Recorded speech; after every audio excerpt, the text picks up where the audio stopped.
नमस्कार दोस्तों। आज जिस स्टॉक की चर्चा करने वाला हूँ मैं दोस्तों, इसको लेकर के ना पिछले काफ़ी समय से लगातार रिक्वेस्ट आ रही थी। और एक रिक्वेस्ट दोस्तों मेंबर की भी आई थी जो बिगिनर्स ग्रुप को ज्वाइन कर रखे हैं। जी हाँ, बिगिनर्स ग्रुप जो है मेंबरशिप में वो है जहाँ पर आपके जो कमेंट हो प्रायोरिटाइज़ किए जाते हैं। आपके कमेंट अगर आते हैं तो उसके ऊपर जल्द से जल्द वीडियो बनाने की मैं कोशिश करता हूँ। और उन्हीं में से एक आदमी, एक कह सकते हैं मेंबर ने इस स्टॉक के ऊपर चर्चा करने की बात कही थी और कहा था कि एक क्विक एनालिसिस का वीडियो बनाइएगा। तो इसीलिए एक बहुत ही क्विक एनालिसिस का वीडियो, क्योंकि अडानी टोटल गैस में भी मैंने एक वीडियो बनाया था जो कि बहुत ज़्यादा पसंद किया गया था। उसी के बाद से लगातार अडानी ट्रांसमिशन वीडियो बनाइए, कितना खतरा हो सकता है अडानी ट्रांसमिशन में। और आप कह सकते हैं जिसका नाम अब बदल के अडानी एनर्जी सॉल्यूशंस हो गया है। कई ये सवाल आते हैं स्टॉक में कि ये स्टॉक बड़ा क्या क्रैश ला सकता है, उसके पीछे का रीज़न आपको थोड़ी देर बताऊंगा मैं।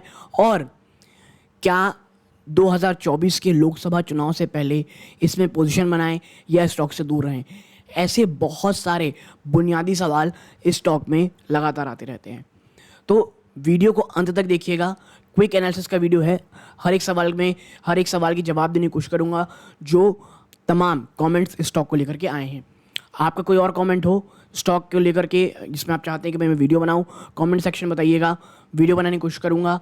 दूसरी एक और चीज़ दोस्तों, फ्री टेलीग्राम ग्रुप है जिसका लिंक डिस्क्रिप्शन बॉक्स में जाकर के आप ज्वाइन कर सकते हैं। कोई भी इंपॉर्टेंट न्यूज़ या न्यूज़ फ्लैश आती है तो हर के ऊपर वीडियो बनाना सही नहीं रहता, तो मैं वहाँ लिंक डाल देता हूँ, एक कह सकते हैं न्यूज़ का, कि जो भी इंपॉर्टेंट न्यूज़ आती हैं दोस्तों, या टेक्स्ट कर देता हूँ दोस्तों तुरंत। तो उसका लिंक डिस्क्रिप्शन बॉक्स में है। और ऐसी वीडियोस बनाता दोस्तों तो प्लीज़ चैनल को ज़रूर सब्सक्राइब कीजिएगा। आप ऐसा करते हैं बहुत मोटिवेशन मिलती है दोस्तों, तो चैनल को सब्सक्राइब ज़रूर कीजिएगा, वीडियो को लाइक करके औरों के साथ शेयर कीजिएगा। अब बात करते हैं भैया अडानी ट्रांसमिशन की, अडानी एनर्जी सॉल्यूशन की। देखिए, इसके ऊपर जब आप स्टॉक को देखेंगे ना, तो मैं आपको कुछ चीज़ें बता दूं कि जब भी आप अडानी ट्रांसमिशन में निवेश करें तो आप इसे अगर फंडामेंटली देखेंगे तो ये स्टॉक आपको बहुत ज़्यादा डराएगा। क्यों? 2.94% के आसपास की डेट टू इक्विटी रेशियो है। स्टॉक की पी इंडस्ट्री की पी से बहुत ऊपर है। बहुत ज़्यादा बुक वैल्यू में ट्रेड कर रहा है, बहुत ज़्यादा दोस्तों, मतलब बहुत महंगे वैल्यूशन में ट्रेड कर रहा है। और सबसे बड़ी चीज़ जो सिर्फ अडानी एनर्जी सॉल्यूशन नहीं, तमाम जो ट्रांसमिशन के स्टॉक्स हैं या जो पावर के स्टॉक्स हैं, ये एक आप कह सकते हैं एक बहुत ज़्यादा पैसे चाहिए स्टॉक को चलाने के लिए, इस बिज़नेस को चलाने के लिए। हाई कैपिटल इंटेंसिव बिजनेस है दोस्तों।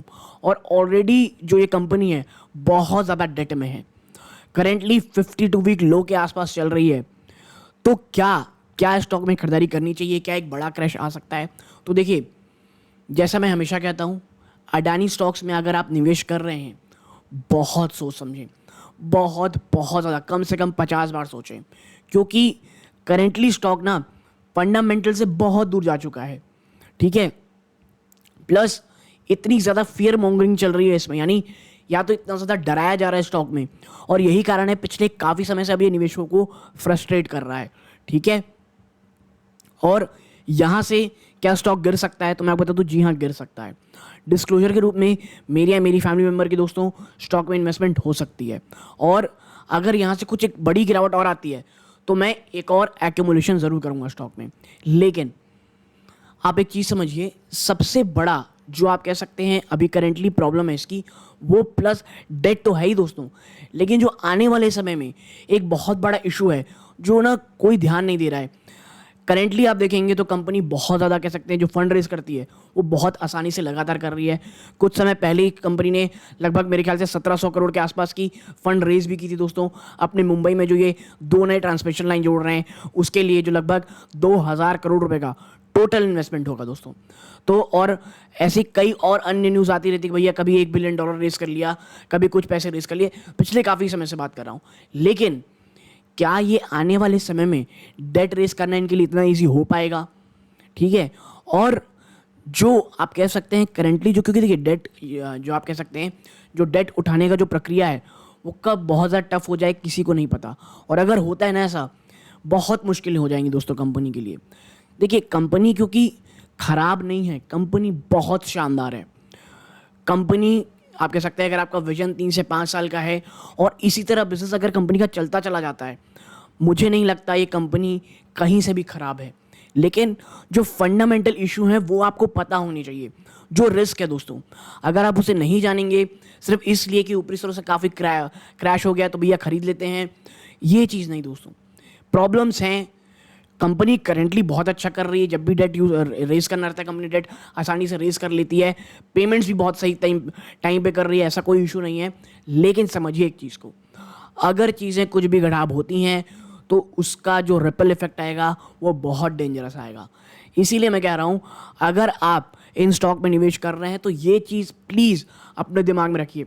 सिर्फ इसलिए गिरावट हो गई है खरीदारी करे चली जानी चाहिए, ऐसा नहीं है।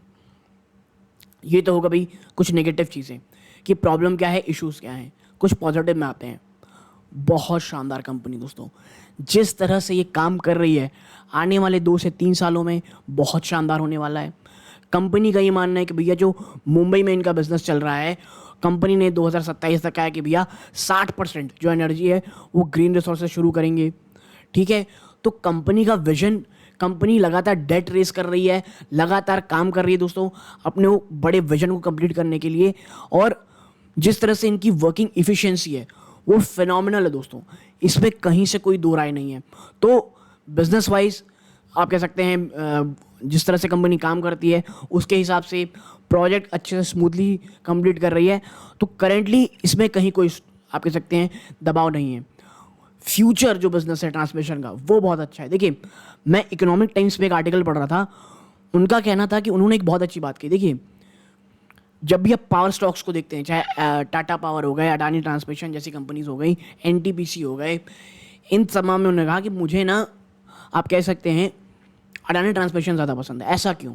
देखिए, जो डिस्कॉम्स होते हैं ना, वो जो पैसे कमाते हैं उसमें सबसे पहला हक जो कहा जाता है वो ट्रांसमिशन कंपनीज का होता है। और वो इसीलिए कह रहे हैं कि भाई देखिए, डिस्कॉम्स पैसों को एस्क्रो अकाउंट में रखते हैं और वहाँ पे जो सबसे पहला पैसा मिलता है वो मिलता है ट्रांसमिशन कंपनीज को। प्लस जो फ्यूचर को लेकर के लगातार बातें हो रही है कि भैया हमको बहुत ज़्यादा नहीं, चाहे वो ग्रीन एनर्जी की जगह से चीज़ें हों, प्लस आप कह सकते हैं किसी भी अन्य तरीके से हमें पावर नया प्लांट लगाना है, जनरेशन लगाना है, तो आपको ट्रांसमिशन इंफ्रास्ट्रक्चर चाहिए। क्योंकि आप जो ग्रीन एनर्जी नहीं इतने सारे लगाने की बात कर रहे हैं, आपको बहुत अलग अलग जगह लगानी है। तो उसका डायरेक्ट बेनिफिशियरी कौन होगा? Adani transmission company. और मुझे इस चीज़ में बहुत बहुत ज़्यादा भरोसा है दोस्तों। और इसीलिए मैं आपको बता दूं, धीरे धीरे अडानी ट्रांसमिशन के जो स्टॉक है मैं उसे एक्यूमुलेट कर रहा हूँ। लेकिन याद रखिएगा, विजन काफ़ी लंबा रखना है मेरा। देखिए, शॉर्ट टर्म में अडानी एंटरप्राइज माफ़ कीजिएगा, अडानी एनर्जी सॉल्यूशन में अगर शॉर्ट टर्म विजन है ना, तो मुझे ऐसा लगता है कि आपको स्टॉक से थोड़ा दूर रहना चाहिए। कुछ भी हो सकता है, शायद स्टॉक बहुत ज़्यादा गिर जाए, कल को बहुत ज़्यादा भाग जाए, वापस से डिप दिखाने लग जाए। और ये पिछले 2-4 महीने में आप देखेंगे बहुत अच्छे तरीके से कंपनी कर रही है। ठीक है, तो ये चीज़ अपने दिमाग में रखिएगा। लेकिन हाँ, जिस तरह से अगर चीज़ें चल रही दोस्तों, जिस तरह डेट ये रेस कर पा रहे हैं, जिस तरह से ये शानदार इफ़िशियंसी के थ्रू काम कर रहे हैं, मुझे ऐसा लगता है अगर विजन 2 से 3 सालों का है और अगर यहाँ से कुछ 10-20% गिरावट और मिल जाती है, बहुत अच्छा मौका होगा लॉन्ग टर्म इन्वेस्टमेंट के लिए। फिर ध्यान दीजिएगा, इन्वेस्टमेंट वर्ड सुनिएगा। ठीक है, क्योंकि करेंटली भी अगर आप देखेंगे तो स्टॉक अपने 52 वीक लो के आसपास ट्रेड कर रहा है। और अभी कुछ समय तक दोस्तों स्टॉक ना बहुत ज़्यादा अगर गिरेगा भी नहीं तो आपको यहाँ से कोई बहुत जल्दी रिटर्न दे दे, 2-3 गुना, ये होना अब मुझे जो कह सकते हैं बहुत कम चांसेस लगते हैं।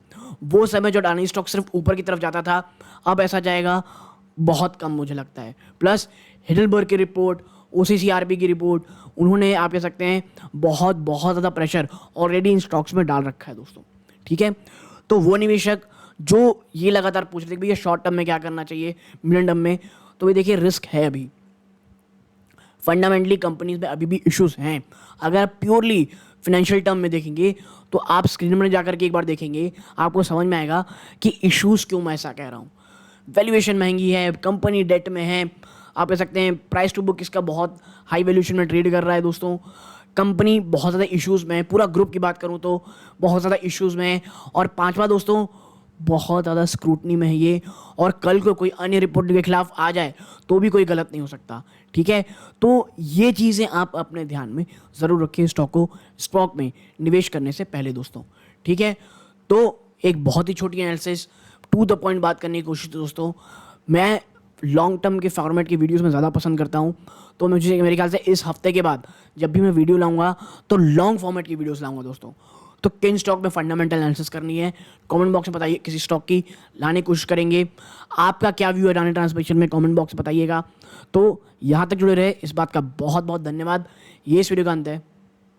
जय हिंद दोस्तों।